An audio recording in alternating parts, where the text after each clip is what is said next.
Cadena 30, la televisión más abierta que nunca. Vamos a información de la UFC, quitando al campeón de los pesos pesados, Caín Velázquez. El peleador de origen mexicano que más se escucha es Erik el Goyito Pérez. Por lo mismo, es quien más fuerte ha sonado para ser parte de la función programada para el 15 de noviembre en la Ciudad de México. Y bueno, lo que se busca es que esta función tome más fuerza y hayan pues peleadores mexicanos. Goyito se ha convertido en un ídolo y entonces, bueno, pues será en 3 semanas que enfrentará a Bryan Caraway.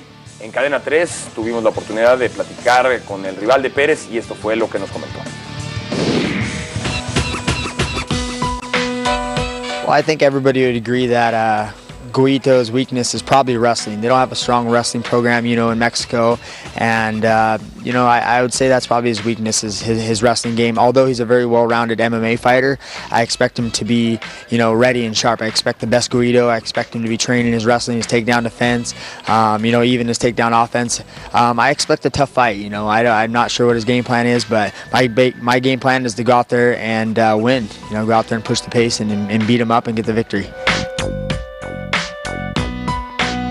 I really believe that my upper hand lies in my experience. I have a lot of fights. This will be my 37th MMA fight, and I think that's a big deal. Goyito's young. I also have a little bit of age on him. I'm 29, so I think I'm a little bit more wise, and I think that's going to play into a factor. On another aspect, I grew up wrestling. I have a solid catch wrestling game, and I know Goyito is considered more of a striker, kind of a brawler, but I also know he's got good grappling and he's well-rounded, so I expect a very tough fight.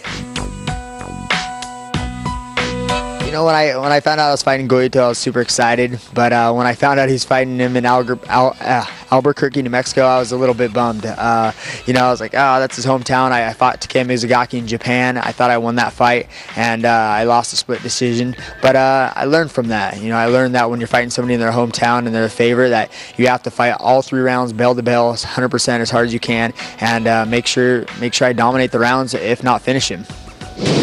Suscríbete a nuestro canal de YouTube y sigue toda la información de tu deporte y de tu equipo favorito.